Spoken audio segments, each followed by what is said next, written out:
2, 3, 4, hit it. Welcome, LoveLine with Adam Carolla and Dr. Drew.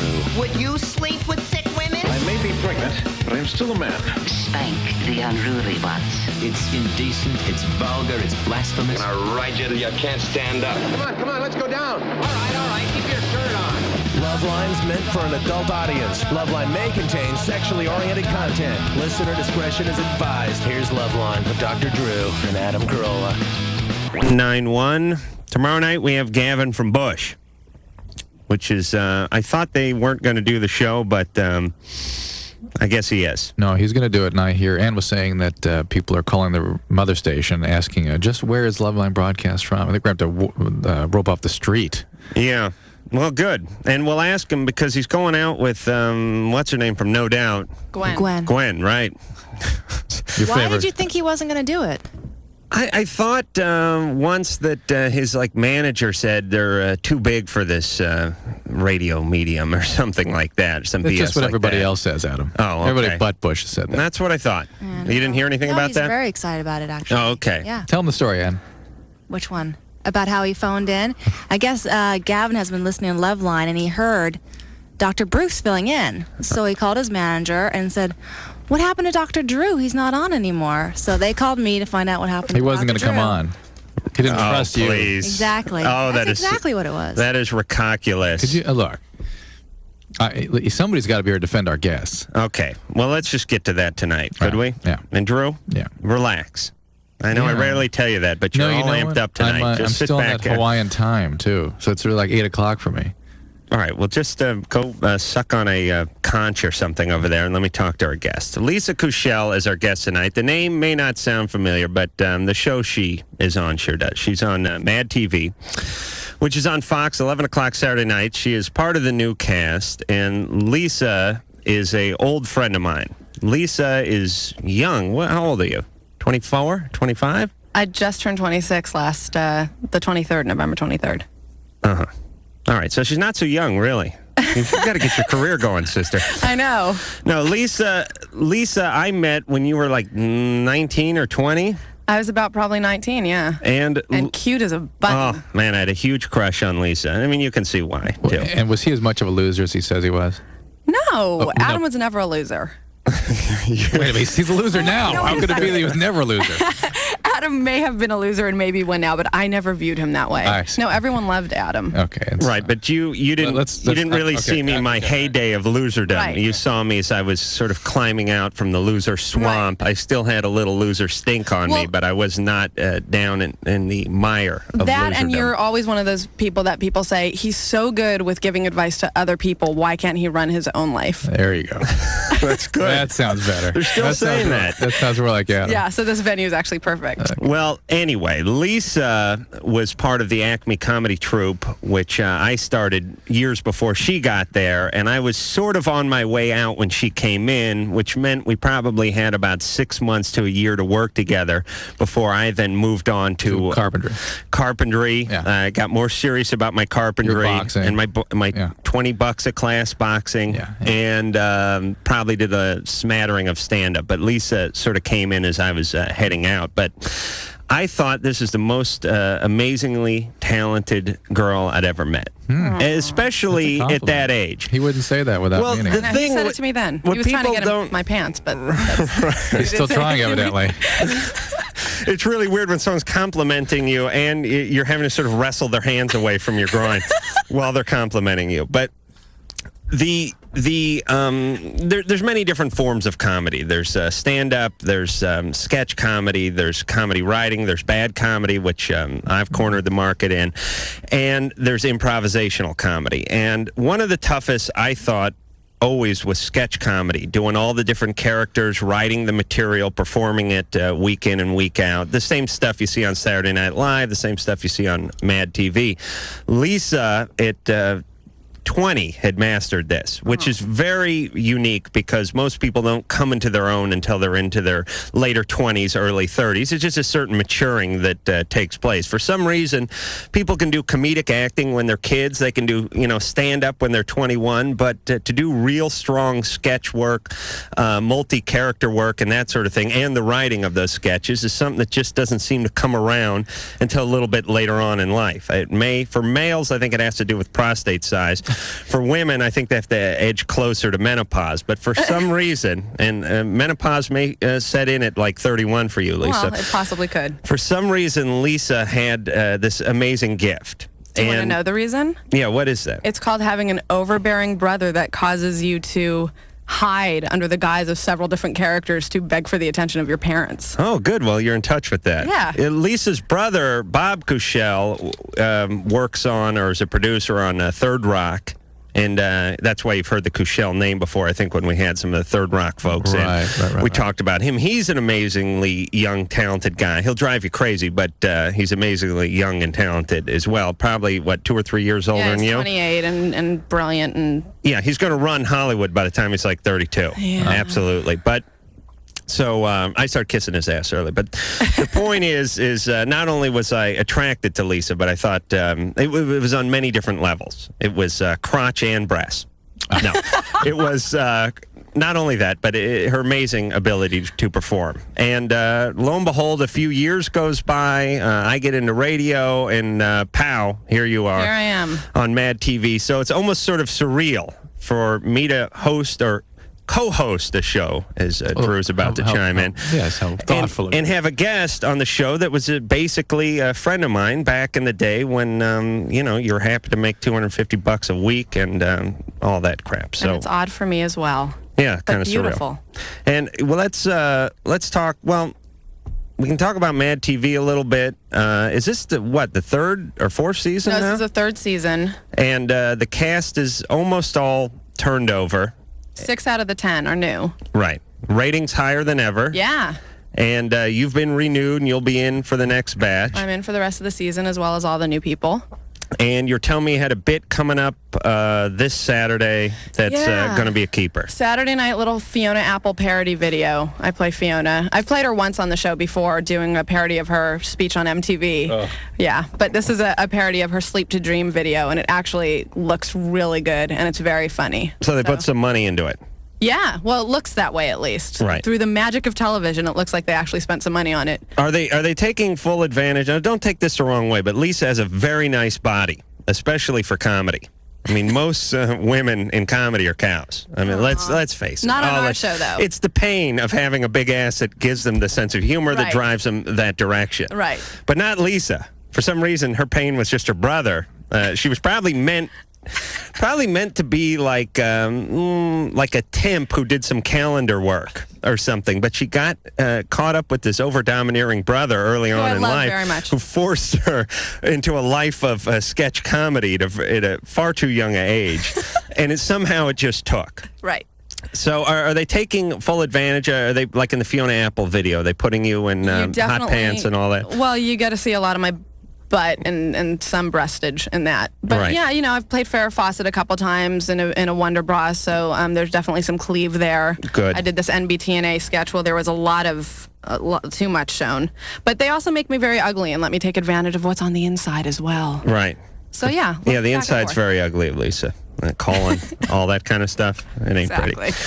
All right, we'll take some calls, and then we got to talk. Drew, you're going to like this. Just a little bit before she got into Mad TV, Lisa was doing this safe sex AIDS awareness spokesperson type stuff where she traveled around from school to school and addressed auditoriums and did radio spots and all sorts of stuff, basically all based around sexual education. Teaching people sexual awareness so that they felt good enough about their bodies to do what they wanted to do with it, and AIDS awareness as well. Mm-hmm. So. Is there anything you learned from that you want to share tonight? I mean, anything that startled you that you weren't aware of before you got involved with it? I mean, I did learn that you really need to be familiar with your own body and your own self before you should be before you share yourself with someone else. Because then about 2.5 hours before I begin my second lesson of the day in terms of familiarizing myself with my own genitalia. I believe that, but it's probably your fourth. I took the foil off my windows, actually, Drew. Why? And I have no curtains up, so I'm in a bit of a bind. Yes, you must have moved to the inner sanctuary. Yes, I've entered Stairwell. I've entered the whacking zone, which is in the hub of the house. No kidding. Yeah, it's a little difficult now because if I go up there tonight and I turn on the TV and the VCR, all the neighbors are just peering right through the windows there. So I have to do an elaborate maze of mirrors where I actually fire up the pornography in the master bedroom and it feeds it into the tub. Sort of like a laser. Yeah, right. I actually will blow hash smoke into it to create an illusion and play a little Dark Side of the Moon. All right, Jake. Yeah. You're 29. Yes, sir. What's going on? Just wanted to. Actually, I want to start off by saying, you guys, I'm singing your praise. I've been listening to you for a long time. I think you're both great, and for totally opposite reasons. Did you guys try and achieve this kind of opposite? Drew's the analytical problem solver, stable type person, and Adam's been through the ups and downs and. Well, no. This is blame it on our parents and our upbringing. This is Drew went to the Little Lord Fauntleroy School for albino hemophiliacs, and I went to North Hollywood High. Yeah, but you can't blame it all on your parents, right? Don't you say that all the time? It's actually my responsibility. What? Because somebody asked me, this show has evolved over many years. Really? And when the television show came around, somebody said, well, who do you want to co-host this? And Adam sort of popped into my mind. And he and I had worked together on a couple other occasions, just really briefly, but I had a sense that something could work. I think you guys work so well together. So. It's not the same. He, by the way, will give me no credit for this, so you'll never hear this again. Yeah. No. Dump that from the show, Engineer Mike. All right, Jake, what do you want? Oh. Thank you, but what do you want? Okay. Anyway, what I wanted to know was, after a relationship ends, when do you know it's time to move on again? I've been through to start a new one? Very short, quick, cut and dry relationships, maybe a month or two. It's not really a relationship. Well, it's time to move on when the relationship's over, right? He means when to start a new one. Yeah, when to start a new one. When do you want to rebound? When do you want to rebound, and when are you genuinely ready for a new relationship? Exactly. As soon as you can get to one of her friends. What? You weren't really in a relationship if it's only been a month. Get to one of her friends? All right, settle down, Jake. Jake, in a month, it really Didn't isn't. work. Jake. It worked for a little while. All right, let's hang up on you. No, come on, let's let him. Jake has one of those inner dialogues that turned outer. That's the scariest kind of dialogue. I don't mind people that hear voices or even think multitudes of thoughts, but when they actually come spilling out past the lips constantly, That's frustrating. Then it becomes difficult. Jake, have you cooled your jets a little bit? Oh, I actually thought I hung up on him. Jake? No. No, he's Good. there. Jake? He's very disappointed. All right, relax. Are you there? Yeah. You okay? Yeah, I'm fine. You really hurt his feelings. Wow, he Will you sounds so apologize? depressed now. I guess it'd be tantamount to like Ron Jeremy not signing like an autographed picture for me or something like that, like a hero of mine. Think about that. All right, Jake. I'm sorry, man. You cool? Yeah, I'm fine. Okay. Go ahead, Drew. Now, Jake, Adam's feelings are now hurt. But let's. The question then is, when is it appropriate to begin again? Right, Jake? Yeah. Oh man, Jake, can I ask you a question? No. Jake. This is the first time that's ever happened. That's true. Wow. A lot of guys would feel bad. I know. This guy is an asshole. Okay, Drew, please. No, he's not. I think actually that it was whatever it was. All right. Would you like to impart some words of wisdom to Jake while he sulks? It's sort of and loads his hunting rifle. I think we just sort of spoiled his good time. He was all upbeat and having a great time. Jake, let me share with you. I feel like that every night. I came in feeling like that. Adam blasted me. I feel your pain. Okay. Is that it? That's it. But the deal is, when is the rebound over, and when are you actually getting involved? When are you ready to get involved again? And he was talking about having been in these short relationships of 4 weeks duration or something.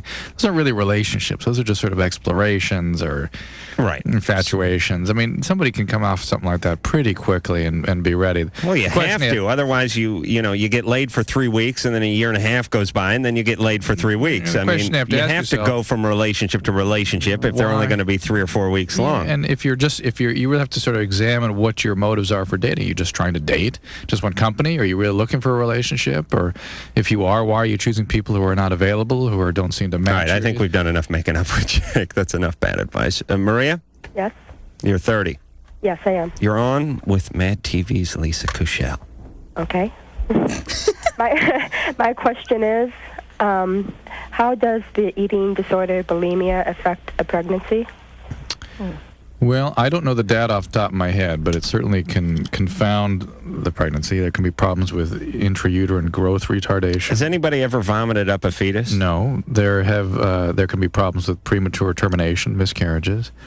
I mean, there's all kinds of problems. Look, nutrition is critically important during pregnancy, and not only are you rendering inadequate nutrition, I mean, that can really be a serious health risk to yourself. I mean, whatever risks there are of bulimia are certainly confounded during pregnancy.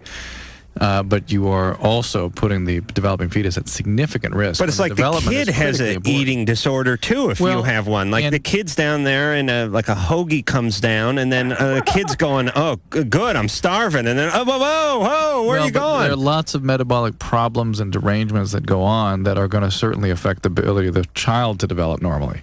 I don't know if there's any suggestion that they have neurologic impairments or cardiac defects or those sorts of things, but I wouldn't be surprised if that were a possibility. Okay, now, with the tightening of the stomach muscles and when you throw up, that couldn't, like, make the baby disformed or... No, that is the least of your... That is the... Tell her yes, Drew, please. That is there are a million other things going on biologically that can deform the baby, okay? So you're in much more serious Are you pregnant? ways.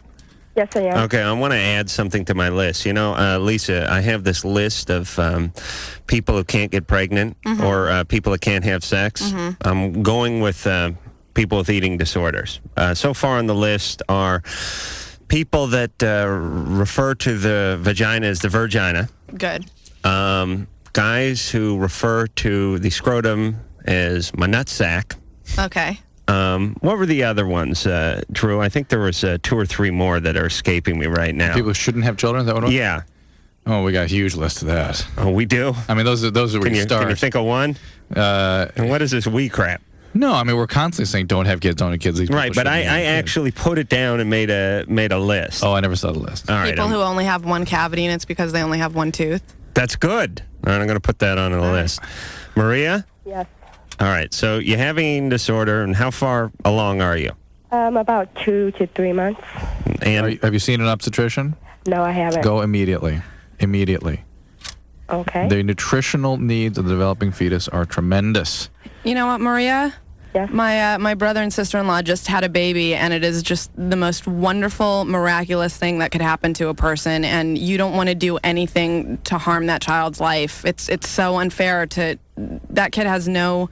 it's not his decision whether or not he's coming, and you've chosen to bring him out, so get help.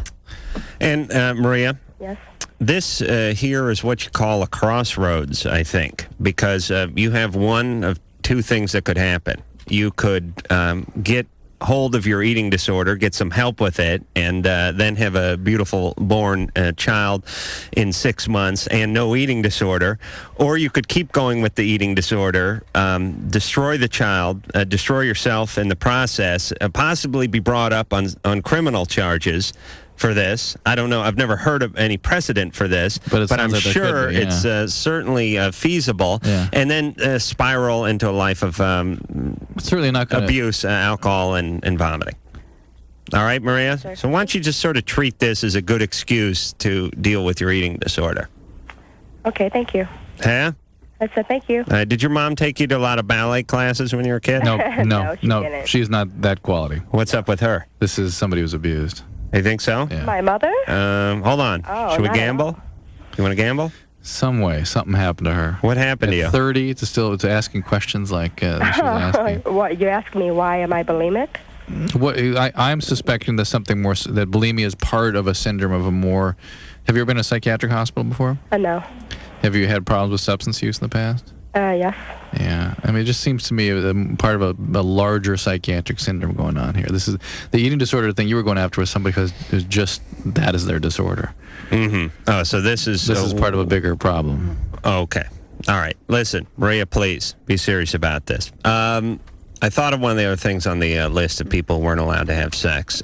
People, and we've had quite a few of these calls, people who think, females who think they can get pregnant because their boyfriend, their brother had himself in the jacuzzi last summer. Right. And there wasn't enough diatomaceous earth in the filter, and they're thinking, and they went skinny dipping, which is, they wouldn't ask the question if they're wearing trunks. If that was the case, there would be a pregnancy after every party at your house. Yeah. Actually, Lisa used to come to the parties over at Chez Nude up there in La Crescenta. I was never nude, though. No, but I used to peek out my bedroom window and see Lisa frolicking around in her two-piece by the pool there, and it was like... You had a pool? You described living in squalor. What do you mean? I did live in squalor my entire life, but about 4 or 5 years ago, I must have been about 29. I want to go ahead and tell this story. I moved to Playboy Mansion West, but it wasn't really. No, it wasn't peacocks and bunnies and all that. It was up in La Crescenta. Wood deck.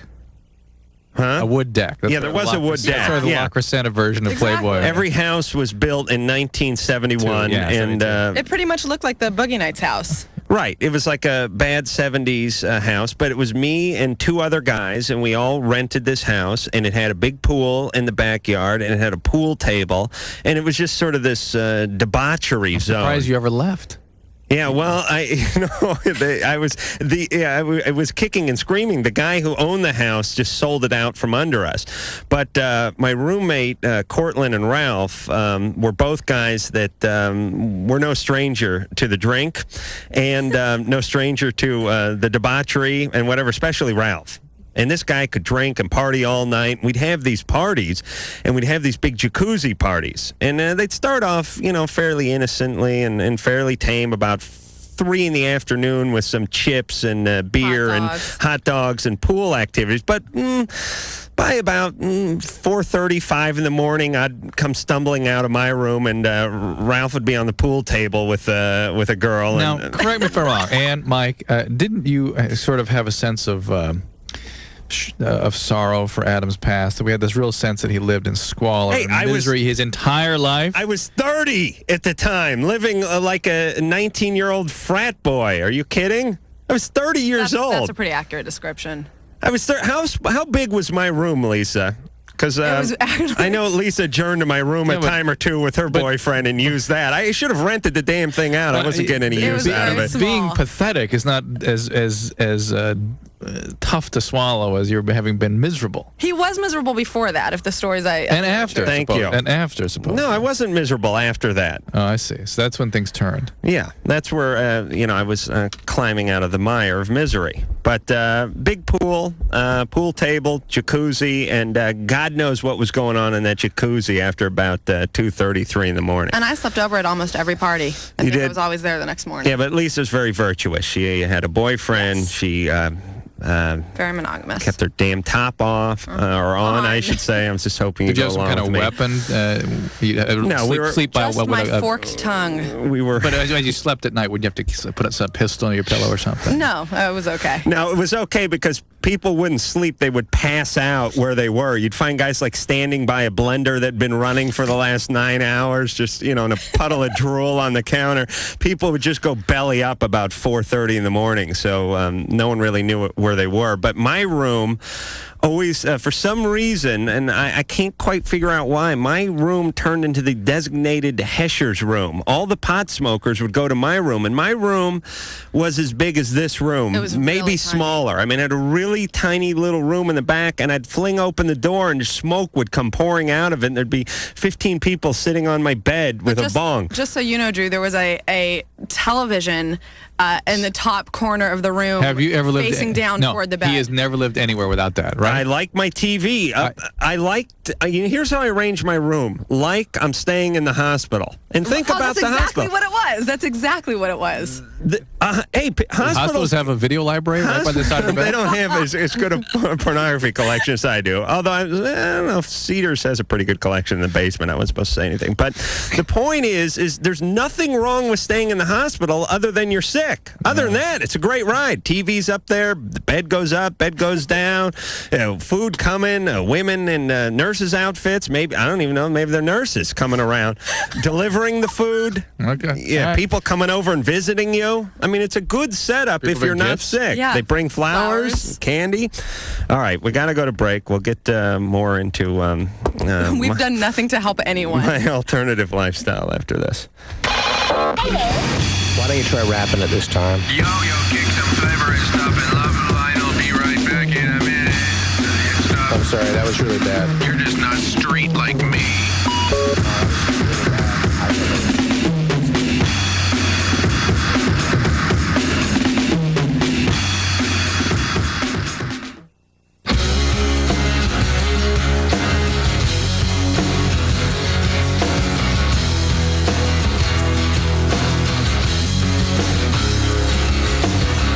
Hi, this is French Stewart. And Simbi Kali from Third Rock from the Sun. And you were listening to LoveLine with Adam Carolla and Dr. Drew.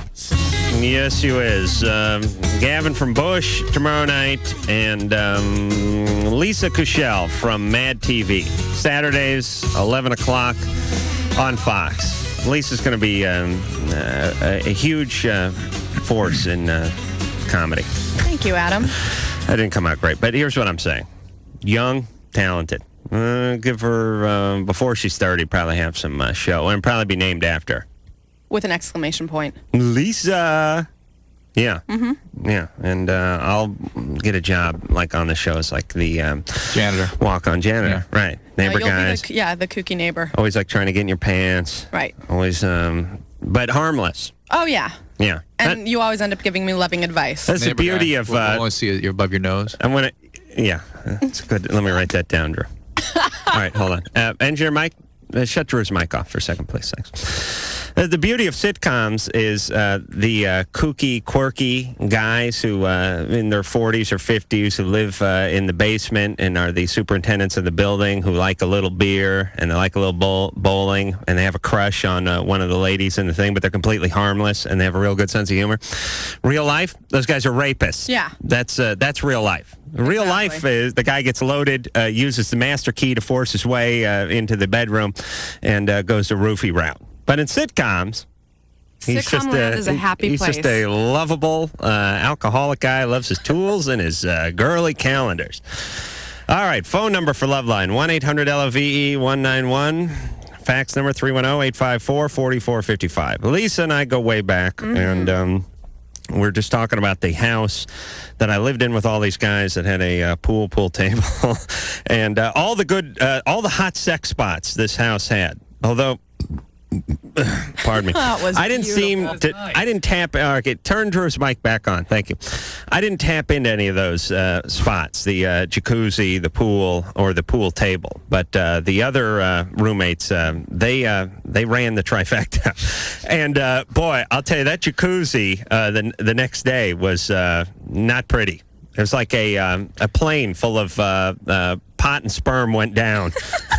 It was like it just crash landed in the top. There's just a big slick on top of it. We'd have to just drain it completely. Most people just like turn the skimmer on and throw a little chlorine in there. We'd actually have to just drain it. Drain it. Yeah, start now. And then fill it up again, just to drain it again as like a rinse. Right. And then fill it up again. Could you ever create like ice skating on it or anything? You ever try to go for any records? Yeah, during the winter when the sperm would freeze, the kids would play. Neighborhood kids would play hockey on it. It was great. Everyone scored. All right. Let's get back to the phones. Ann. Hi. Hey, you're 21. So excited. I'm on the radio. Be careful, Ann. Adam might attack you. Boy, that one guy got weird. I think he was just trying to make you feel bad. Oh, really? Yeah. All right. I think so, too. Well, anyway, it worked. okay, well, I had this boyfriend, actually. He's my ex-boyfriend now. But we see each other off and on, and every now and then we'll go out with his friends and stuff. And one day I went to a party, and one of his friends happened to be there, one that I always kind of thought he was cute and stuff. Anyway, we started talking, and we really hit it off, and he's a good friend of the other guy. And I really like him a lot. And the only thing is he's a good friend of my ex-boyfriend. How long ex are you again? Excuse me? How long have you been ex? Oh, it's been a year, but we see each other on and off, you know? You date on and off? Yeah, uh-huh. Well... And I like his friend, and I don't know if I should just stop seeing the both of them. Whose idea is it to see each other on and off? Yeah, we all sort of it's disapprove of both that. ours. What's that all about? You're just lonely and there's a familiar person? Yeah, you can say that. Not a good thing. Really? Nah. I don't know if should I just stop seeing the both of them? I think you ought to stop seeing the ex-boyfriend and get on with the friend. I mean, a year has passed. Yeah, no? really? A good friend I do. I think my after a year, ex is ex. Yeah, a year, but they got it on last week. Well, if they're still doing Listen, that. Ed. This is one of those sexual maintenance things. Here's the deal, Ryan. You stop me if I'm wrong. Uh-huh. This guy knows how to push your buttons sexually. Yeah. You can't help it. Uh-huh. You say to yourself, no more, but you have a few beers and you get on the phone. Exactly. And it's a maintenance thing. Uh-huh. And he does you up real good because, as we all know, sex is better when it's devoid of any kind of spiritual attachment or anything like that. That's when what it's he's that doing, pure, but- drunken vengeance sex, that's what she's getting on a regular basis. I'm not so much drunk. I mean... And right, well, high, at whatever. some level, though, you're sort of maintaining a connection with this guy. Yeah, Drew, exactly. And I like his friend, and they're really good friends. But what Drew doesn't believe that a woman can have a sort of service agreement with a guy and not be bound on some level emotionally. It happens all the time. Not in an ongoing way. It's very difficult for that to happen. And just, To be completely free of any emotional involvement in the relationship. No, that's kind of hard. So when this guy picks up and leaves, you don't have any feeling about that when he pulls his pants up and then kicks his underwear out to the car? I mean, See, there's something there. And here's the question. If he would say to you, you know what, honey, let's get together. I want to get totally committed to you once again. What would you say? No. Then stop sleeping with him. See her Then reaction? stop sleeping with him. You see Adam's response is, "Oh, great, everything's great then." No, you see the woman's reaction, which is stop that. What I'm thinking is that she said no because she can't trust him. Yeah. And that's not the hypothetical that Drew's putting out. Right. Drew's saying if he, or let me use better English, if and he were to say that he'll never himself. cheat, he'll commit, and you knew, he made some sort of pact that you knew he couldn't cheat, he would commit to you 100%, you would be all for that. You'd be back in this one. Okay. Right, that's Drew's theory. And I'm right. Yeah, Right. I mean, if I knew for a fact he wouldn't cheat. Right. Well, wait, if that's the case, then the only reason she has the hots for his friend is because she wants to get back at him. Well, not necessarily. I really dig him. He's really cool. Right. And I'm just... She can't be But alone. your judgment is a little suspect, Dan. Yeah, Ann can't be alone. Ann doesn't feel good about herself, and Ann needs to work on Ann for a little while. Maybe you should leave them both. Really? I think that is a good idea. To leave the both of Just to them be alone for a while and insist on being alone and try to develop some discover myself. some sense of self-worth and develop things that interest you, and you'll meet somebody along the way. Live alone, get a couple cats. I hate cats. I'm allergic to them. All right, well, get something you're not allergic to other than the guy, and don't have sex with it for a while. Okay. Have something that eats and crafts that you can't have sex with. Get used to being around that for a while. That's what people need. They need to have something that eats, craps, and sits on their lap once in a while, but they don't actually have sex with it, just to get used to being around something Earthworms? that they're not. What? Geckos? Yeah, geckos, good. Yeah. They crap, don't they?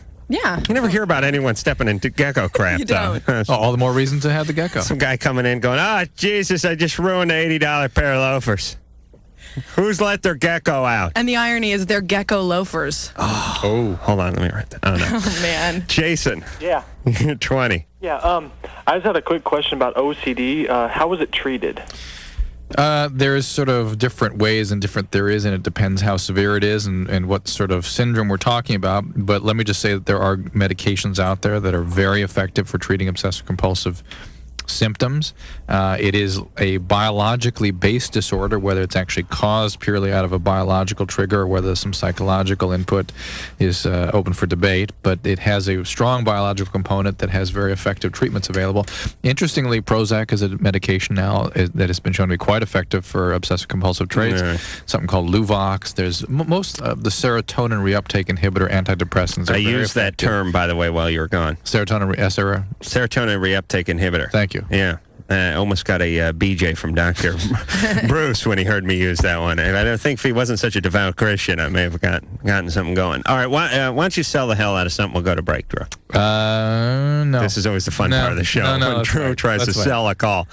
You're not going to do that? Go. Girlfriend is going to have his baby. What's Eddie. the name? Eddie, how many 23. times do I tell you that when there's a name attached to it, it's so much more poignant? Not only that, but his girlfriend is going to have his baby. He's worried about commitment and the baby. Yeah. Okay. All right. We were going to help you. Yeah, we were. But you don't need our help. No, you don't. You have LoveLine. And you're a bunch of sickos.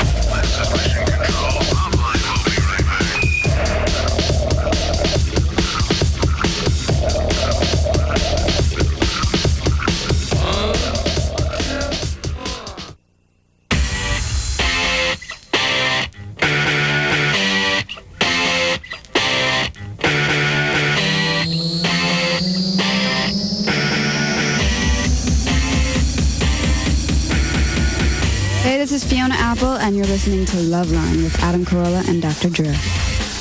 All right. Tonight, our guest is Lisa Kushell. Tomorrow night, it is Gavin from Bush. And then Thursday is a guy named Dave I went to junior high with. I'm just screwing around with Lisa. She's a bona fide star and deserves to be here. And as a matter of fact, I think we're scooping some shows by getting her this radio exposure. We tend to scoop stars, and then they leave and never turn They back. crap on us, but not Lisa. She'll never turn on us that way. No, because we've had a love affair for many years now. Yes. Yeah. I've always looked at Lisa as the one that got away. And I look at you as The one who should go away. There's still an opportunity here, guys. No, it's we've cemented our. Oh, wait a minute. Nothing's ever in cement, Adam. Yeah, that's true. Well, once in a while, something is carved in cement, but yet a blade of grass, defying all odds and all logic, is able to push its way up through the cracks and blossom into a weed that gets stepped on by he needs a little practice, pedestrian. Lisa. I'm sorry. No, there's still time. There's still time for us because I'm not really getting any younger, but Lisa is barely 26 and fresh as the day is long. She's really quite. I wish all you people at home could see Lisa. Well, they can. Oh, they can? Yeah, they can watch Mad TV. But she's wearing those wigs and stuff. Yeah, you can't. When is Mad TV on? That'd be Saturday nights on the Fox network. Yeah. 11 o'clock. I think they're better. And don't switch over to Saturday Night Live at 11:30. Give us a full hour's attention before you decide that, Yeah. Did you you syndicated through Fox? Yes. So did you get on some of these WB channels and things too? We had to do all that weird. I don't know. Have you had to do any horribly humiliating promotional? No, I haven't had to do anything terribly humiliating Oh, that's yet. good. That I wasn't being paid for, Right. Wild. Anyway, no, I haven't. Well, the thing that we've learned about TV is that for some, they call it promotional, but we should really call it demotional material because what they do is they basically have you make as big an ass as you can make of yourself in about 30 seconds so that you can promote whatever show that's coming on. NBC's kind of taking it to a new level. Yeah. With the big... Yeah, pull your penis out, get on a pogo stick, and then we'll take a sheet of lucite, and we'll put a camera under it, and you can do a handstand on top of it. This is real highbrow stuff. Yeah, we'll take a giant xylophone, and then you'll get a big wooden spoon with some yarn on the end of it, and you can go ahead and whack the xylophone, and then improv with the handle while we're going out. That's the one good thing about Fox not paying too much attention to us is we don't have to do goofy promotional stuff. Yeah, it's really Actually, it's great. That's great about being on MTV too. They don't involve us in any of your network things. Exactly. They're not. We're on MTV. Some guy called me. Some guy called me who's doing a website. Who has like a website for us, and one of these unofficial websites. And he said he was kind of alarmed, and he said, I checked out the MTV website. Your show wasn't listed. What's going on with that? Is it renewed? I said, yeah. Is it doing good? Yeah. Why wouldn't it be listed? I was like, why would it be listed? You know why? Because people find the good stuff. Yes. Oh, well, MTV... Lisa, Adam, thank her for that. Oh, yes. Thank you, Lisa. No, I'm you're sorry. welcome. MTV, the geniuses that they are, they decided, they're very shrewd in a business sense. They decided to put all the money behind the Rodman World Tour and Daria and Idiot Savant and Oddville and all the other brilliant programs, the overwhelming successes that they've had over the last year. So you're very shrewd that way. Let's take every promotional dollar, we'll put it into Oddville, and then, of course, that'll balloon into a huge success, and then that'll open doors for LoveLine, and we'll go in on the coattails of Oddville. It's genius. It really is genius. TV is I am genius. thinking that in their minds are thinking, Adam and Drew are so huge that people are going to watch whether or not we promote, and I think it's the same with Mad TV. That we're so big that people are going to watch that too? What? Okay, yeah. Oh, Adam. I thought it was all about me. You nut. No, it is true. If you do good work and you're able to stay out there, people will find you. Yes. There is some sanity to this insane universe of ours. Eddie. Hi. You're 23. Yeah. Hi, Eddie. And not that we do good work, but we're always talking about getting laid and, chankers and stuff. So. That's good work. Yeah, it's good work. Hey, Eddie. Yeah. What's doing? My situation is, me and my girlfriend have been dating for 9 months. 8 months of that situation has been her being pregnant with my child. Would you still be with her if she were not pregnant? Honestly, probably not. Okay. 5 of those months have been separated. I was stationed in Italy with her. Now I'm in D.C. and she's still in Italy. We've gone through tremendous amount of stress and difficulties, everything from preterm labor to she just recently got into a car accident, to a lot of different things over the past 5 months that have brought us closer together. Brought you closer or sort of locked you in more? No, really brought me closer. When I left in July, it was a very bad situation. We fought every night. It was very difficult for us to... she was very closed in and very locked in her own little world, and it was very hard for me to communicate with her. Were you in the military? We both are. Oh, and you were stationed in Italy? Yeah, we both were, yes. Geez, that's not a bad deployment or assignment. Not bad. Yeah. All right, so... So what's the question exactly now? Well, I guess the question is, over the past few months of me being separated from her and me doing the best I can, I've been the emotional blanket, the emotional support, and right now, I'm kind of worried about myself. My biggest concern in my life now is my son, who's about to be born. I'm wanting to do anything to make sure his... Your unborn son? Right, yeah. Okay. For his happiness. I'm going to basically give up a lot of my happiness to make sure he has a happy and healthy life, especially since how crazy both of our lives have been. Your upbringing, you mean? Yeah. Well, what the hell were you doing in the military, Eddie? One of those situations. You don't sound like a typical GI type. Where'd they have you working in the, like on the magazine or something? Sort of military magazine. What'd you do? I'm in the hospital, the basement of the hospital. Oh, that's called the morgue, isn't it, Drew? Yeah. Hey, and keep you plenty busy over there in the military, right? Right. Well, that's a good job.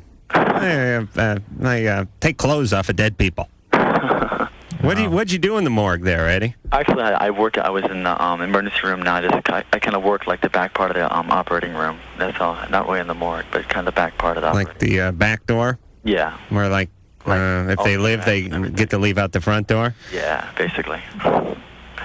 Is that true? Are you setting up the trays or something? The surgical trays? Or? Right, yeah, I'm a sterile plasticist. Okay. Oh, boy. All right. Fun. That was like charades. Yeah. Yeah, that's how most our calls are. The greatest ones are, boy, it's an interesting accent. Where are you from? Gardena? Downey? No, where are your folks from? Virginia? Where did they get their accent? Their parents? Okay.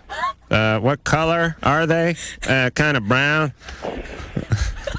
Yes, and then we've had those we get those exact conversations. I've heard a couple of those. Oh, they're the greatest, yeah. All right, so Eddie, What's his question? we're going to flip over all the cards now. Okay, the question is, I'm more concerned about my raising of my son and wanting to take the chance that I'm not sure if I'm going to be one to commit to my girlfriend for the rest of my life. Well, but no, wait a minute. All right, what are her plans with the son? Because I think legally those prevail. Well, yeah, she has every intention of trying to make things work between me and her. Okay, so All right, you're make that effort. I mean, you know what? This is something maybe we don't talk enough about, and we do sort of put the doomsday curse on a lot of relationships based on the emotional circumstances. But I also do believe that the will can prevail given the proper commitment and given people's willingness to give up some of their own narcissistic impulses and subjugate them on behalf of, say, a child or a commitment or a family. Mm-hmm. Humans have that capacity, but it's one of the things people can do that make them better than elephants. Okay, hold on a second. Ann, Engineer Mike, mark this date down on the calendar. Drew has sat up. 2 years of doing a radio show with Dr. Drew and watching him do a show like he was doing it out of a wheelbarrow. He's actually sat up in his chair and he's leaned forward. Yes, everybody, he's passed the funny part is you're not. No. All right, Mike, shut your own mic off. No, but look at him. I think Lisa's inspired this in him. No, but look, it's a time change. I'm still in Hawaiian time, so I'm wide awake. Drew, I want to send your ass to Hawaii every weekend. But look, we rarely say something like this, and I don't know. I thought a lot about this while I was away, and how much we give sort of a pessimistic view of things because we're sort of overcome with the emotional realities that people live in. And our callers are losers. Well, and the reality is the emotional circumstances usually do prevail, and people have to understand what those are. But that people do have capacity to overcome some of that based on commitment and value and desire to do a better thing. Yeah. And on behalf of another person is sometimes one of the ways people are able to accomplish that. And Eddie, our friend Eddie, his problem, he's Sergeant Eddie, the overthinker. He may only be a sergeant's rank, but in the fretting, if there was a military for people who fret and overanalyze, he would be a 4-star general. Mm-hmm. Way too much thinking. And here's the thing about life. Oh, man. Especially 23, especially when your wife's in the military in Italy, and especially when she's pregnant and you're working around dead people. You think too much, you're screwed. I mean, you would think, if you think too much, you will never leave your house. You'll not get in your car. It's really hard to participate when you're overanalyzing everything. Eddie, you're doing that. It's a curse. It's nice to think about things a little bit, but don't overdo it. That's my advice. You will drive yourself crazy. All right, we'll be back with the fabulous Lisa Kushell and the fabulous Dr. Drew, the new and improved Dr. Drew, after this. Here's LoveLine before deworming. Here's LoveLine after getting fixed. Here's LoveLine chewing out its stitches. Here's LoveLine dragging its butt across the carpet. Bad LoveLine. Bad LoveLine. LoveLine has been bad, and we'll be right back.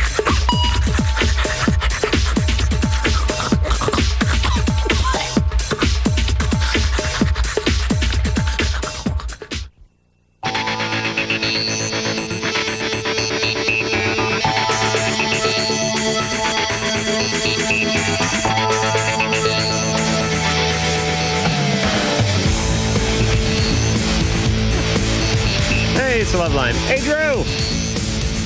Starting the show that you allegedly co-host. Oh, Drew's gone? All right, shut the door, would you please, Ann?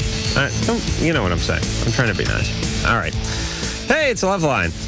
Hey, go get Drew if someone sees him out in the hall. Lisa Kushell is here. She, of course, is from Mad TV Saturday nights, 11 o'clock. Fox. And we will be back in 10 seconds. This is LoveLine on Radio Station WEBN Cincinnati.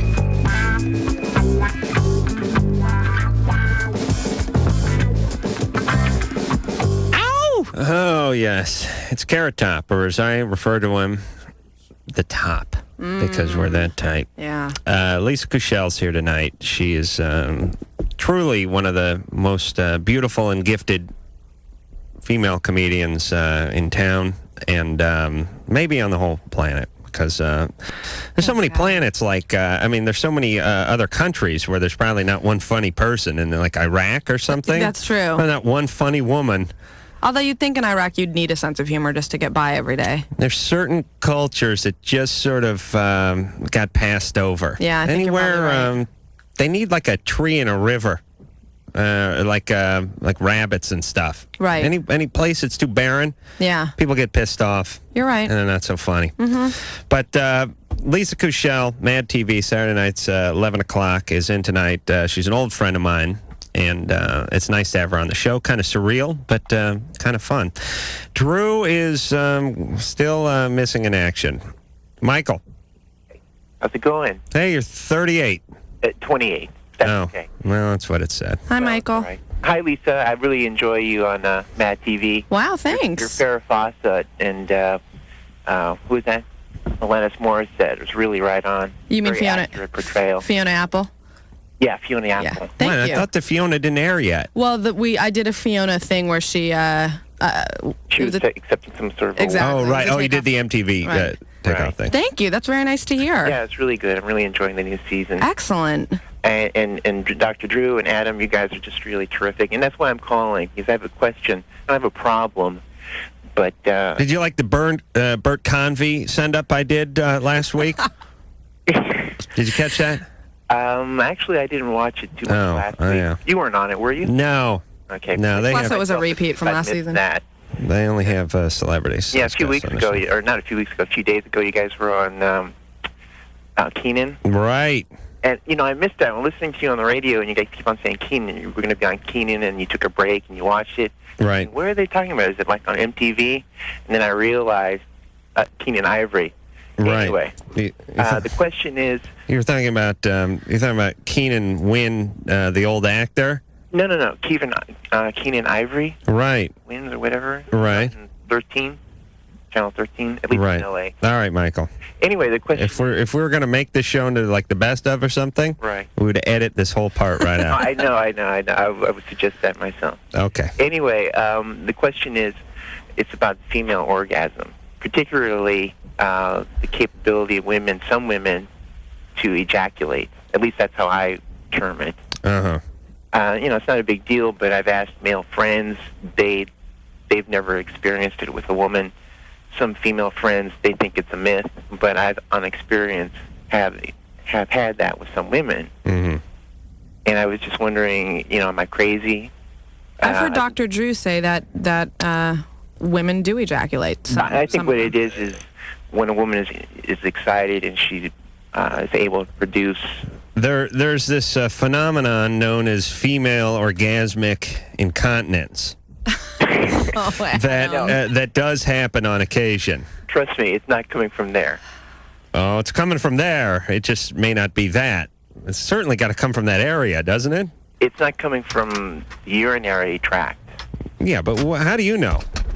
You know what I mean? I've usually done it with the lights on, and I can relate a story to you. Right. Go ahead. Hold on, Drew. Where were you? An emergency. Okay, don't get weird. What I hate is that if I'm out, I have to be out. You always pick a medical call. It's so passive aggressive. Hey, listen, Jackhole. You had number one written on the little board. That's all I punch. At You know least I there's don't somebody read else the calls. in the room that can read. You could ask her to scan the. Oh, please, Drew. You go out and play hooky, and then come back and yell at the principal. Please. Your patient okay? Yeah. Huh? Yeah. Okay. Now I can really dig in.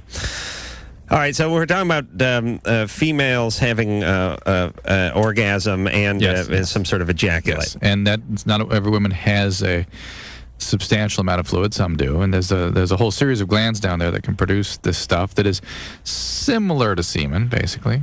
I mean, there's Skene's glands and Bartholin's glands. I've come across the desert gland down there a few times, but desert never gland? anything that seemed to produce any kind of moisture.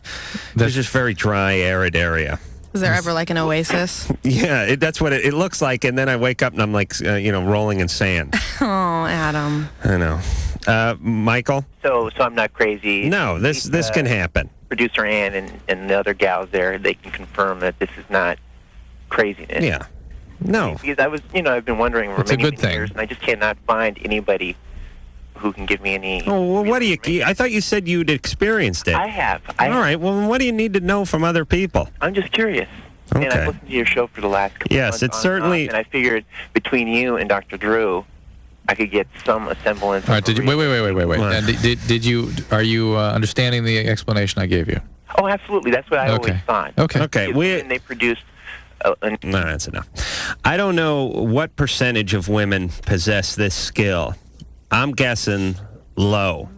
I'd go somewhere like 1 in 25, maybe 1 in 20.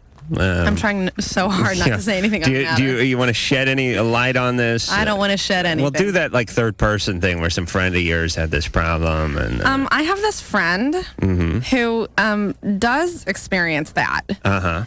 And her male friends are really happy about it. Right. Yeah. That would be because after she orgasms, there's still lubricant there for them. This is good, boy. That's what she says. I should have gobbled her up years ago. Could you imagine how good I'd feel about myself now? This is a time where I'm just praying to God that Mom and Dad went to sleep like 10 minutes ago. Well, again, you're just talking about a friend. Yeah, it's a payday for a guy. It's like otherwise, I've never run into a woman who's been able to do this, or perhaps I have. I just have not been able to induce this in a woman I've been with. But it's like, for me, it's like busting open a piñata and then sand or sawdust coming out. You want that hard candy to come flying out of there. Then I guess I really am the perfect woman. You really are. Oh, man. A sense of humor, beautiful face, beautiful body, nubile. Got a little bit of self-loathing, which is nice because you could like boss around a little bit. Come on, you're worthless. Take out the garbage. Come on, and you would do it, right? Yeah, absolutely. And then I'd come back and make you a cup of hot cocoa. Yeah, and then you get really pissed off, but then we'd have wild sex. Right. You'd apologize. I'd cry, and we'd make love. Right. This is good. Well, it'd probably just start with like a blowjob, but then we'd, as the weeks wore on. Wow. God. Hey, Maria. Hi. Hey, you're 18. Yeah. Okay, I'm sitting on my front porch, and I have my boyfriend Jason and his friend Jack in my car listening to this right now. And we were talking about smoking pot. And Jason seems to think that if he can smoke pot his whole entire life, every single day, constantly, and that it'll be fine, even if he has a job. And me and Jack are trying to tell him that... Well, he is a marijuana addict, almost by definition, because that's the only person you can hear create that kind of nonsense about this drug.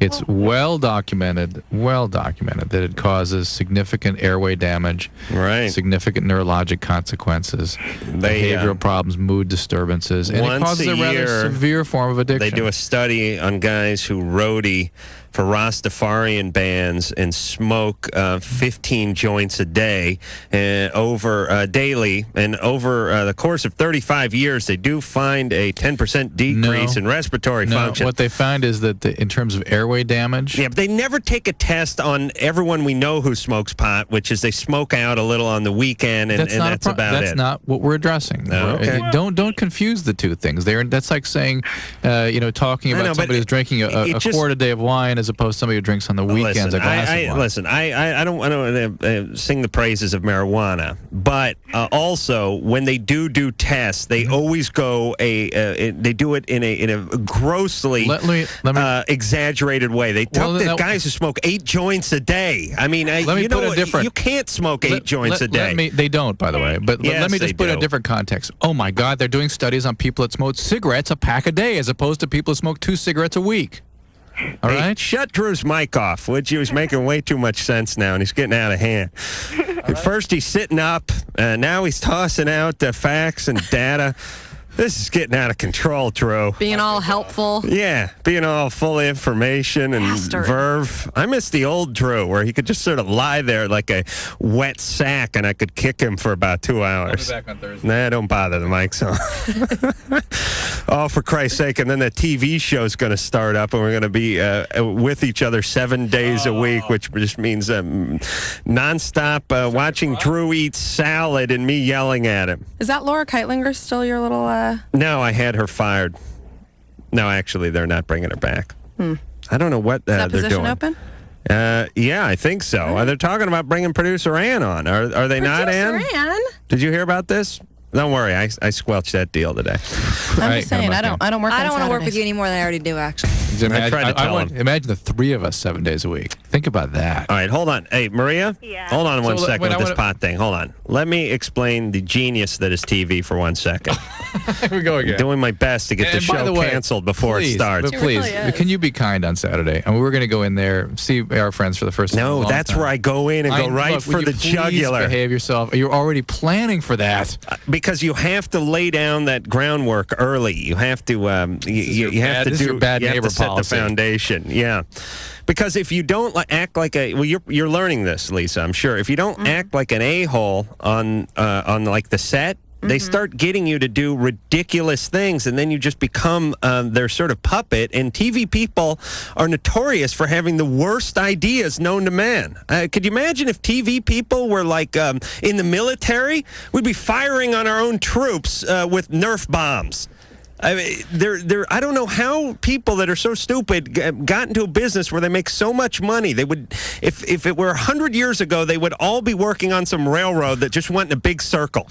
It really would, and patting each other on the back all the way through. Our TV producers are nice guys. They're good guys, and they know how to do a TV show. But they have ideas sometimes. It's either them or MTV. It's MTV. They started about a year ago, and they said, oh, by the way, guys, there's going to be a girl on the show.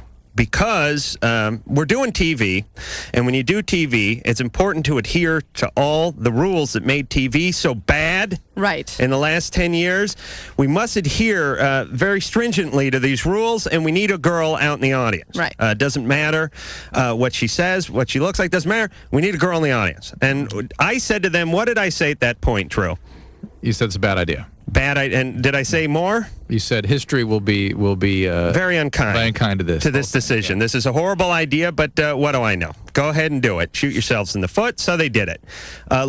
They took what the hell's her name? I blocked it out from my mind. Chris Magaha. Chris Magaha, who's fine, talented, attractive. I have no problem with Chris Magaha. They just took somebody off the street and plugged her into something that we'd been doing for a while. They take Chris Magaha, they put her in the studio. Lo and behold, it doesn't work out. That seems a little uncomfortable. She's not getting with the flow of the show. It's almost as if she hasn't worked on the show before. Jackasses. What do we do now? Now we're at a crossroads. What do we do? Do we do the right thing and admit we're wrong? This is a bad idea? No. We take Chris Magaha. It's a location. Must be something about the air in the studio that's ruining the chemistry. We'll put her out on location. Well, put her out with the roving mic. Put her out there. 2 months goes by. Hey, it's not working out.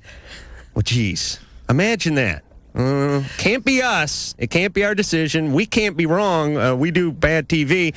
Let's see. What should we do with her? And this isn't really our guys. This is MTV's pressing on our guys. Yes. We'll put her back in the studio. This time we'll put her in a new outfit. And that's going to work. Okay. Oh, my God, it didn't work. Oh, geez. Okay, now the first season's over. Now I'm saying, okay, good. I'm sorry we had to go through that experience, but at least you guys have learned a valuable lesson. We've learned such a valuable lesson that we're holding auditions for the new chick. I said, please, doesn't anyone get tired of making the same mistakes over and over again? And what did I say when they said we're having these auditions? Bad idea. Bad idea. And I said, history will be unkind to this History decision. will be unkind to this decision. Do not blame Chris Magaha. She did a fine job. Blame yourselves for doing pulling a boner. You screwed up. Admit it. Let's move on. No, we need a new chick. All right, so we audition new people. And here comes Laura Keitlinger. Laura, funny, nice. Just spoke to her the other day. Thought she was fine. Again, not the place. No reason to put a woman in the show out in the audience, but we're doing TV, and as long as we're doing TV, we're going to do bad TV because we have to. So we're going to put a chick in the audience, and Lord knows we can't learn from any of our mistakes. So they put her out in the audience. Lo and behold, that season comes and goes. That Laura Keitlinger, she really just didn't work out.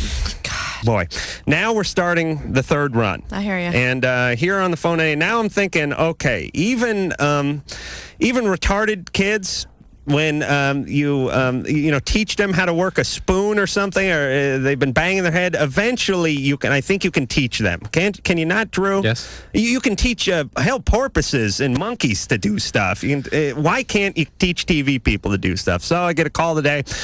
We're looking for the audience chick. Wow. I say, why don't you look for your brain and stop doing that? That's what we should have a casting call. Here's what we'll do. We'll hold 2 casting calls. You guys look for your brain. We'll see if we can find our dignity, and we'll cast the show. No, we need a girl out there. I want to start recording all this stuff, and then they wonder why I do a victory dance when none of this stuff works out, and I beg everyone to kiss my ass. It's ridiculous. When are they going to listen to us, Drew? We don't need a female out in the audience, but we're doing TV, we're doing MTV, and by golly. But there is at least the theory applying of don't mess with the radio show too much, and so the and concept. Right. Okay, now they're thinking about putting producer Ann out there, which I kind of went, well, all right. Yeah. There's someone who can yell Which at is me. news to me, by the way. Oh, it is? Yeah. It is, and it was... Oh, well, what the hell do I know? They told me producer Ann. I always thought I was the last to know everything. They're thinking about sticking you out in the audience so you can yell at me, hurry up, wrap it up, this is boring, move on, stop going on your tirades. Ironic, though, that when we're talking about her position, she doesn't have a problem with this. So, Ann, you may be going to work this Saturday. Oh, wow. Can you hold a mic? I think so. All right. You may be out in the fabulous LoveLine audience doing that this weekend. Now, we don't know what the deal is. I thought she knew. Nice one.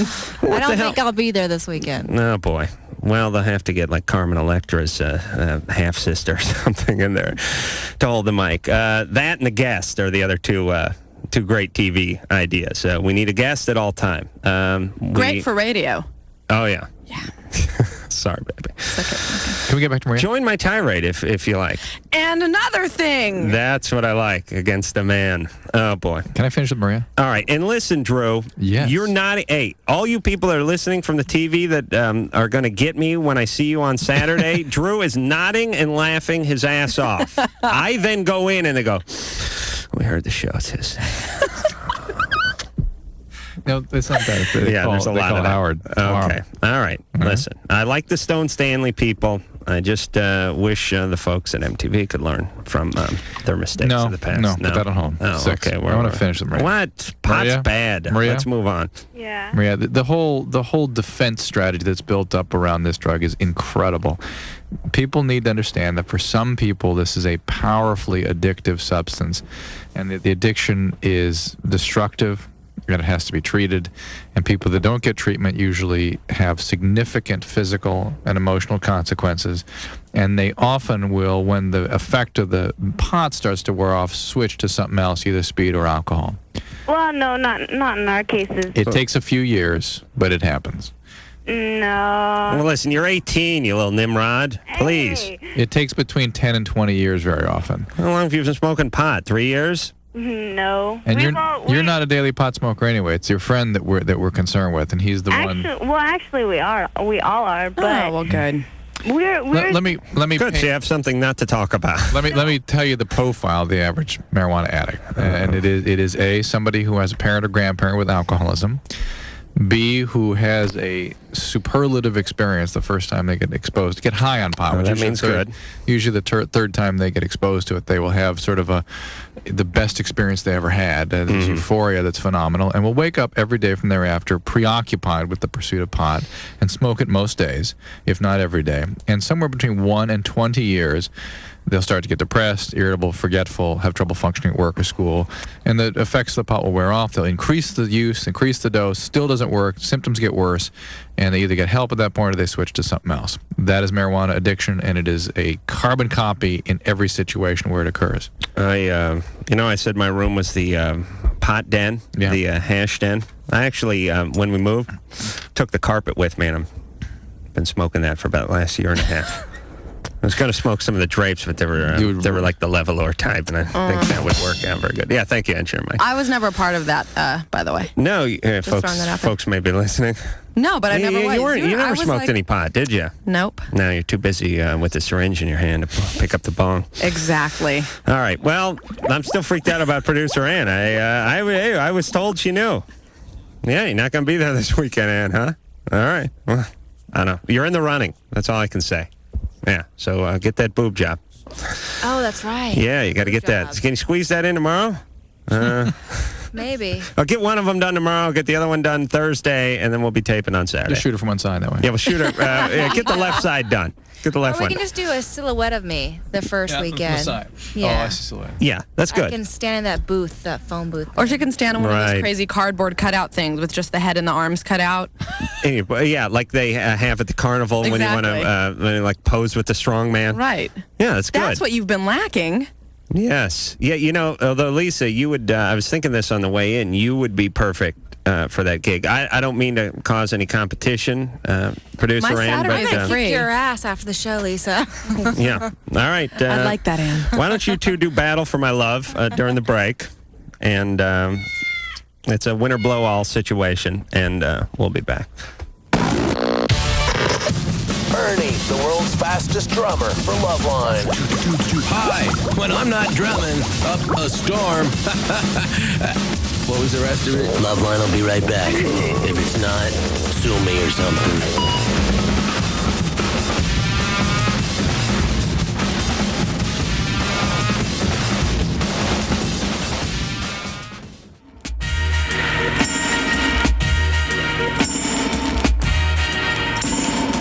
LoveLine, Adam Carolla, Dr. Drew, Lisa Kushell from Mad TV.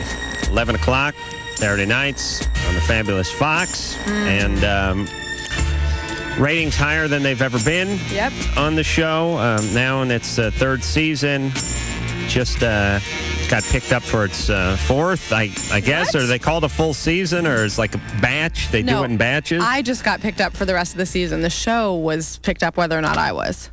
Oh. Well, what do I know? We'll hopefully be know. picked up for our fourth season soon. I think TV works like this. You do 65 episodes, and you sit around and wait for people to call you to do another 65. Is that right? Cable works like that. Oh, it's that how cable works. Yeah, And we do 25. Zero residuals. I've learned that from cable. Nothing. Right, Although I was from on Politically cable. Incorrect again last night. So already that stuff works better for me. Oh, Jesus. You got another check from that? I probably. Oh, for Christ's sake. Can you believe that those idiots wanted Drew and they didn't even have the You're kidding. dignity They to had you ask me on? on that show? Good They for never them. played it. Say thank you. Good for You know, it was so bizarre, Drew. You'll be on. No. No. He won't be. All right. Yes, I think I will be. All right. What's so bizarre? Although I have no way to confirm that. We had to do some liners or something last night. I don't know. We had to hang out. Yeah. We got someone gave us a kite. There's a kite exchange ceremony that went on in the hall over here. And consequently, we left about 10 minutes later than we usually do. Mm-hmm. Drew actually usually leaves before the show at about 11:58, and I leave about 12:02 because I'm the committed one. I'm the pro. Right. I like to pee before I leave. And sometimes I don't even make it to the bathroom. But I got home right at 11 o'clock. And you know 11 how... o'clock. I'm sorry. I don't even know what I'm talking about. No, hold on a second. Just relax. I threw a number out. Does everyone have to spaz out? I got home right... I got home right at 12:30. Mm-hmm. And you know how Politically Correct does something that's kind of cool? They don't end their show like most shows, which is, thank you for joining us. Remember, we'll be back. And like we always say here on the... They just fade out in the audio. Will keep going, sometimes 4 or 5 beats after the video portion has faded out. I got in, I plopped down on the sofa, I turned the TV on. It must have been on, what is that, Channel 2? Whatever it is. Drew doesn't know, please. And all of a sudden, I hear Drew's voice, no picture, but I can hear Drew go, I disagree, or, oh, wait a minute. What did he say, Engineer Mike? I can't remember. All right, give me another anal one. sex. That's what I heard in, like a Pavlovian dog. I was like, I got this Drew somewhere. I had like a weird little Drew thing, and I just heard like 3 syllables, and I couldn't figure out whether you were on or not. But And that's what it was. Apparently you were. I'm in pain. My breast hurt. All right, Drew, that's enough. Hey, do me the Faggot Better Run one, please, Engineer Mike. It's my all-time favorite Dr. Drew drop. Faggot better run. Doesn't that seem out of character for It really him? does. Bill, he went on this whole riff on fags, and that's how he ended it. Faggot better run. And that was it. And that wasn't. That was sort of a warning to all gay men Dr. that he Drew. ended up with. That's terrible. Yeah, he really went on a jag that time. I'm surprised you. Michelle Indigo Ocello had a song Yeah. called Right. Faggot Better Not. Leviticus Yeah. Faggot. Yeah, Leviticus Faggot. With a You're song called- gay. Those are the lyrics. They had me react. It wasn't called Faggot. Something like that. That's a kid's book. Okay. That's a Sheryl Crow song. Now listen, I want to talk to this guy Bill because this I can't believe what's up here on the board. So, Bill, Yeah. You're 26. Yeah, what's happening? Hey. Long time listener. I've been listening to you guys for about 2 years. Great. My question's for Dr. Drew tonight. right? All right, Dr. Drew, I have a 4-year-old daughter Yeah. who lives with her mother. She comes to my house on my days off from work. The 4-year-old. Yeah. Well, this, my wife's freaking out. Well, this time when she came over, Wait, I'm already confused. You have a 4-year-old, I have a 4-year-old that lives with my ex. your ex, okay? Right. And who comes over when you're at work? No, my daughter comes over on my days off from work. Okay. all right. Okay. Anyhow, she comes over and she tells my wife to give me a long tongue kiss and take me in the bedroom and have sex. And she says she hears about this she's caught her mom and one of her mom's friends having sex in the bed. And I just want to know if this is like normal for a 4-year-old to talk like this. You contact Child Protective Services immediately. Well, I wait a I minute. took her to a psychologist today. Good. And the psychologist wants to see her more, and she recommended that I contact Child Protective Services. Well, but why? She caught her mom.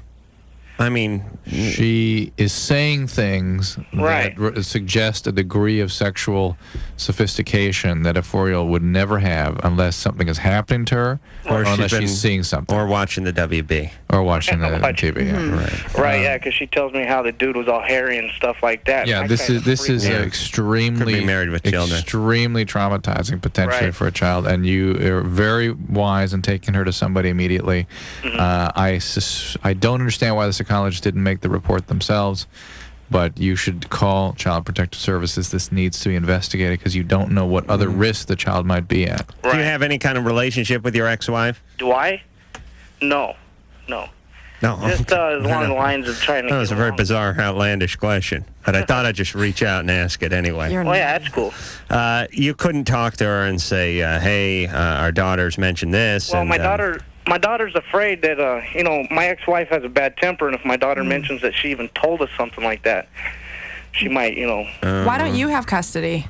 Well, that's California courts for you. I spent $10,000 last time I went to court, and they didn't award me custody. All the more reason the Child Protective Services need to be involved so that if there is some potential of her being physically abused, that she understand that there will be legal consequences. I understand. I don't understand.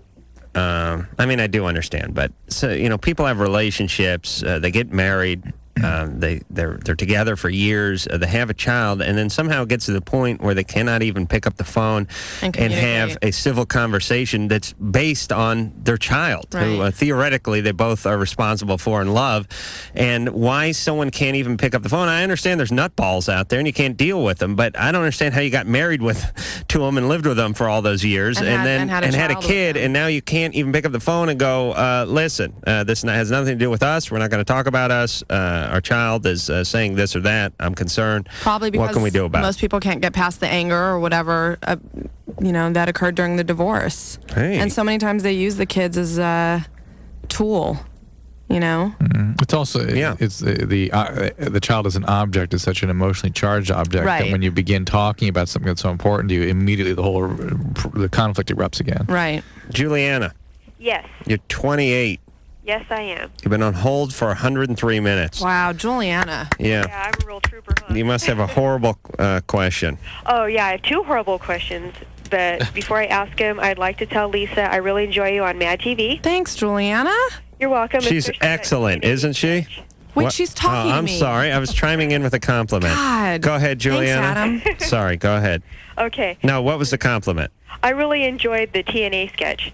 Oh, you did? Hilarious. It was hilarious. Wow, thank you. You're welcome. I appreciate that. I missed that one, but it. Favorite episode. Wow, that was our first show. Yeah, it was great. I saw her rehearsing the TNA sketch about 4 years ago by my pool.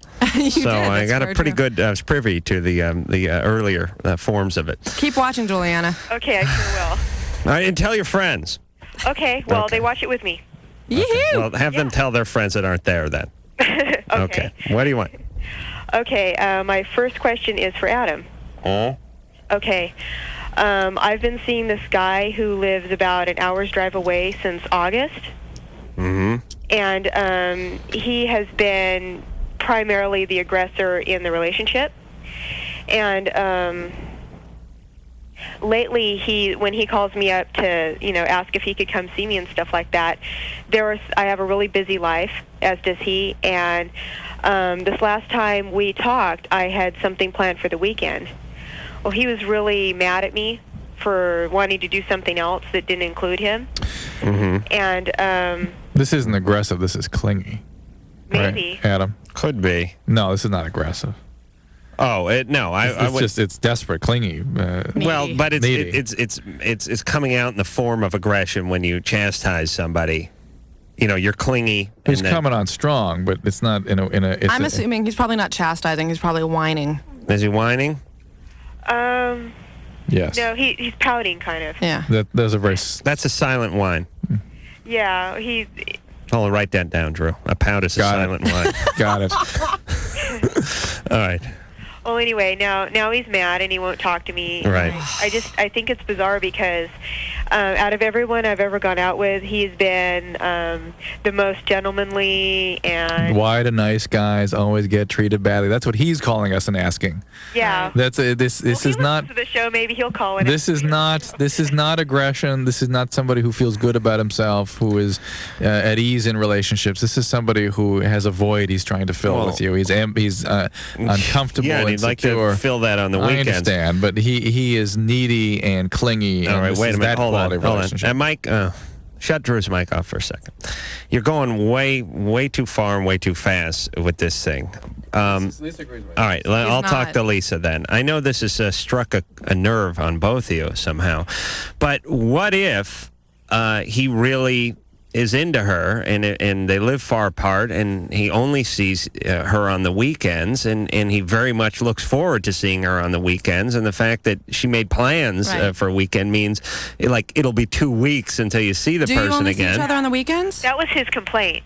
Do you only see each other on the weekends? Yeah, I do. Well, we both have really active lives. We both work a lot. Yeah, but all right, but listen. I was going to say I had an active life, but I just masturbate, smoke pot, and watch TV.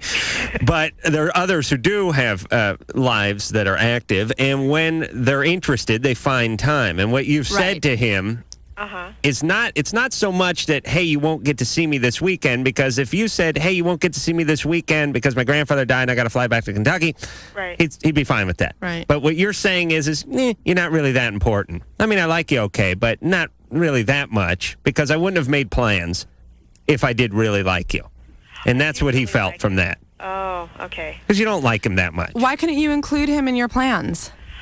These people invited me to their home, and I just, I didn't feel like it was polite to bring somebody else.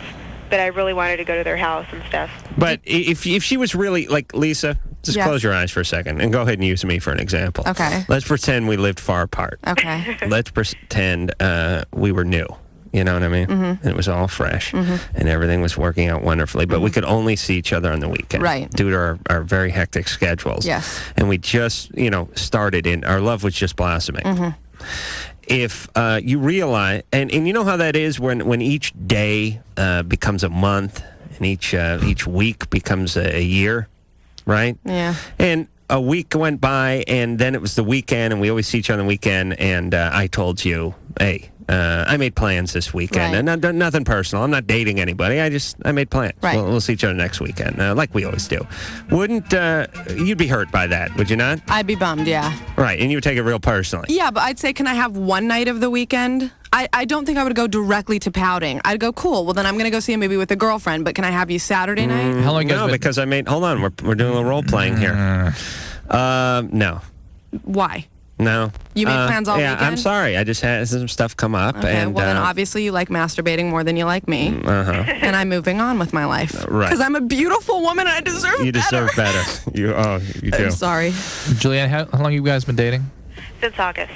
Okay. Okay. And Right. I did So it is pretty So offer it's him no. other nights to see me. It was All right, now listen, he's I mean, I realized that he's more into you than you are into him, and that was a tough reality. I don't think the guy's a wussy. I don't think he's a clinger or whiner. I don't want to really turn him nice into a... guy.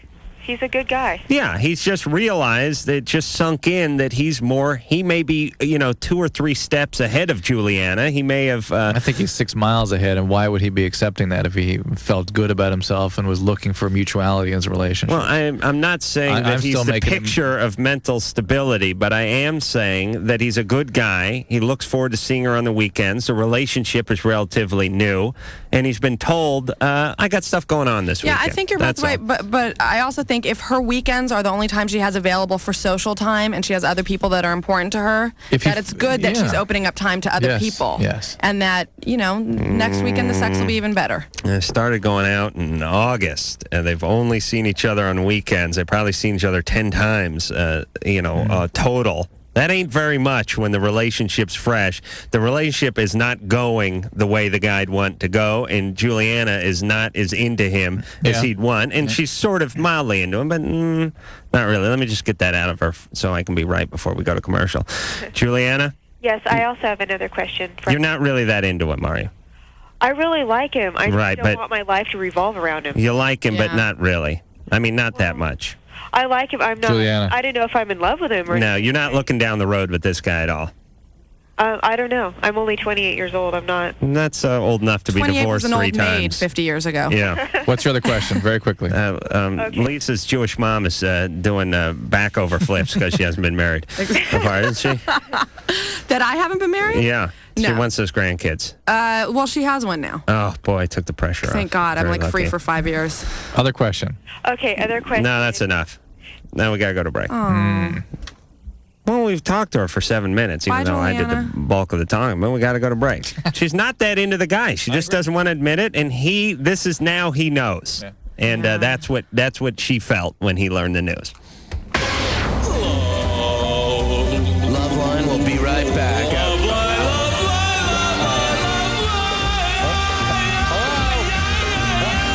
LoveLine will be right back after we kill the singer. Oh, no, go ahead. Sorry.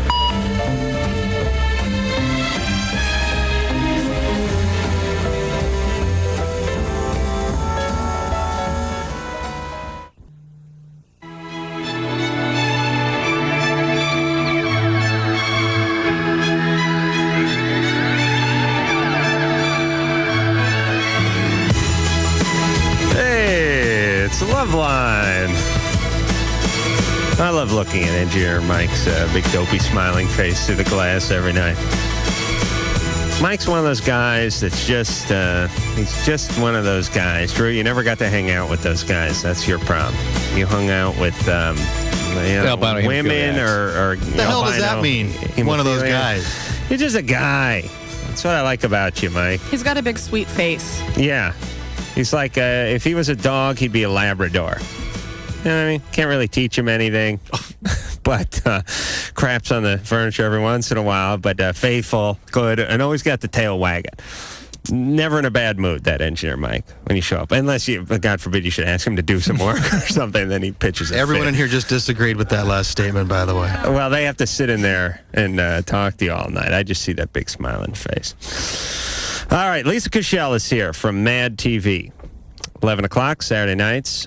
Ratings higher than ever. And just roll along like a juggernaut, this show. Yes. Yeah, while the competitors go down, the Mad TV goes up. That's right. You know that true? No, I do. All right. Ed. Yeah, Adam, you probably had this question before. All right, well, let's just move on then. No. Okay. Oh, I just like screwing with 15-year-olds who've been on hold for 80 minutes. All right, Ed, what's happening? All right, if you masturbate every night, does it lower your sperm count?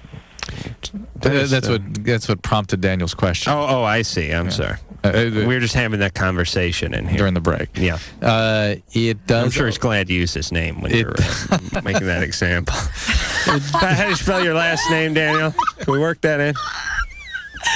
It does a little bit. That if you want to peak, you sort of increase your sperm concentration, you want to wait a few days between episodes, between ejaculations. And if you withhold for a long period of time, like weeks, your testosterone levels can actually start to fall and your sperm production can kind of shut down a little bit. And you can grow ovaries. That's not a good idea either. Ed?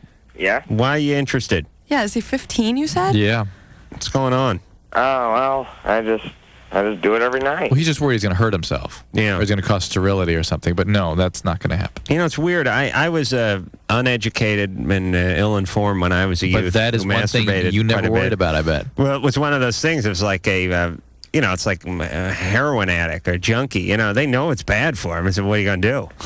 You know what I mean? You just keep going for that syringe. I mean, I was going to do it anyway. I don't care if a team of scientists told me it causes cancer. You know, one more time, you'll die. Out of my way. Shut the light. Close the door. No, I just couldn't stop. Thank God it's not. I'm just thinking about those Although TVs. it's too bad it doesn't create some sort of superhuman power either. Otherwise, doesn't. I'd be ruling the world. Those televisions you have mounted on the walls all over your house. During earthquakes, do you have any problems with those? Yeah, that's why I moved my bed sideways. I don't know if you noticed after the big quake, but Lisa, who had the rare opportunity to be in my lair, Not with you. my hospital room. No, but with your boyfriend at the time. Right. I remember that going in there, walking in. What the hell went on in here? Somebody got something. And sure enough, it wasn't me. It was And the Lisa. sniffing was for the citrus I can lotion smell. we use. I can smell fresh sex. Move on. The point is I had my TV up. My room was so small that the TV was like actually over my groin while the bed was pushed up against the wall. Yeah. We had the world's biggest earthquake in 1994, was Yeah. it? And miraculously, because of my amazing construction 92. skills, was it 92? How long ago was the it? kids were one, I think. Yeah, I think it It was. was 4 years ago. 93. It had to be Right now. 93. 93. Okay. Anyway, the point is miraculously the thing did not come off and crush me. But as for safety, I took my bed and instead of having my feet pointing toward the TV set, I turned it against the wall. Was it 94? Boy, it's so tiring being right all the time. January, right? Just January. Yes. Right. Okay, but it's important that you stop the show Yes. with that. Yeah. Okay, turn the bed Smart around, guy. and I watched on my side, which made it more difficult for the masturbation. If you could choose any appendage of yours to be crushed in an earthquake, what would it be? I'd have to go with my brain. Yes. Okay. Yeah. Is that an appendage? I'd concur. Yeah. Good for you. No, I'd go with like I'd go The with like a hand you toe don't or an use. ear or the hand. Yeah, the magazine hand. I refer to it as. Now, actually, it's a remote hand now. I've moved Remote. up. Yeah. That was like a control of the VCR thing. Yeah. Remote, not for the television, but for the VCR. Right. Okay. Are they two different instruments? Shut Drew's mic, and let's just keep it off now. I will chart the evolution of my right hand because I'm left-handed. Right hand was the hand that held the bathroom door closed in high school while I had it myself. Then it made its way up to Playboy hand, and that made its way to Hustler hand. Then that gave way to the Gent in Big Top series hand, and then of course stopped at where we are now, which is the VCR remote hand. Adam? And I'm thinking I may go to laser disc. So it keeps evolving. My If hand. only it had been like the Grapes of Wrath hand. Think of the success you would have had by now. Which one is that? It's a book they had us read in honors English in 11th grade. Oh yeah. See, Lisa was one of these smart ones. She's not smarting so hard now, is she? I can't tell. Oh, okay. Yeah. Keep that off, please. Gary, you're 29. Yeah, hey, you guys are great. I just got to say that, and also comment about Mad TV. A lot of people compare it to Saturday Night Live, but of course there is no comparison. You guys are in a class all your own. Yeah. In a good way? In a good way. Thanks, Gary. Yeah, you guys are the greatest. Thanks, Gare. That's really good to know. Hey, Gary. Bring back Raging Rudolph. Anyway, I got a question for Dr. Drew, so you might have to turn up. No, you know what I'm going to do, Gary? What? I'm going to let you. This is an important one. Well, then you can talk to him off the air. I'll tell you why. Drew with the jacket on. Did everyone notice that? He's getting ready to go. Drew, you know, I swear to God, if you had one of those remote car start things on your alarm, the Volvo would be fired up 10 minutes ago. Yes. Listen, I know you put your jacket on. I know you think you're leaving early, but you said Gary's a very important call. Gary, who's been on hold for 9 minutes, right? That people need to hear about because we never talk All about. right, but Gary's been on hold for 9 minutes. I'll talk to him. Poor Samantha's been on hold for 124 minutes, and the show is almost over. Right. Now, wouldn't you agree that we should talk to Samantha?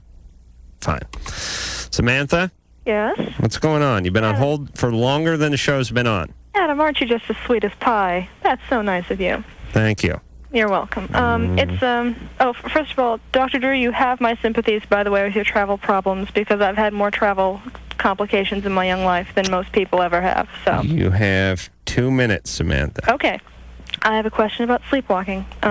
My dad, apparently, I've been told, did this when he was a child. And recently, he's done it a few times, according to my mom. And we're just wondering what would cause that, and what should you do when someone's sleepwalking? I don't know. Lisa doesn't know. Drew may very well know, but his mic's still shut off. Drew, would you like to tell me and I'll tell Samantha? What should you do? I heard you're not supposed to wake them up. Somehow they'll die if you wake them up. What does he do when he sleepwalks? What does he do when he sleepwalks? Drew wants to know. I don't know, to be honest. I know he's never left their room. He's never left the room? No. All right, that's called taking a pee. All right, we got to move on. All right, we'll go to break. We'll come back. We'll wrap up. We'll wrap down. All of my most sensitive areas were inflamed. Really? LoveLine will be right back to deal with inflamed, sensitive areas.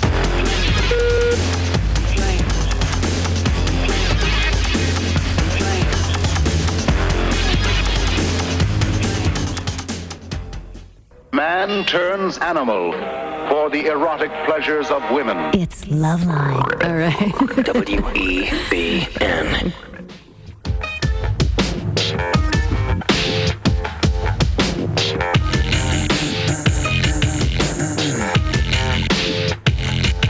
There we go. Drew's car started. Turn Drew's mic on, and here we go. Gary, ask your syphilis question, please. Right. I have a question for Dr. Drew. A few years back, while I was married, my ex-wife was unfaithful to me and ended up contracting syphilis. Right. And being scared as I am about that sort of thing, All right. Well, tell us about syphilis. I hope you told were me I had tested. 30 seconds, and we drew that thing out like... Syphilis is a relatively common sexually transmitted disease. We don't talk a lot about it on this show. If I don't know why. It initially presents usually as a chancre. It's usually painless, like a painful ulcer. It develops at the point of contact with the disease. It then goes away, and then oftentimes a rash will develop, and then that goes away. And then the agent, the spirochete that causes this disease can get into the brain. It can cause things called gummas. It can cause lots of different peculiar medical syndromes. Didn't Patton die of syphilis? And people they get dementias, like an Alzheimer's syndrome, and people may not be aware they have it. So if you've had contact, there's a simple blood test that can rule it in or out. It is highly treatable, particularly in the early stages of the disease, and it is extremely important that he be checked for it.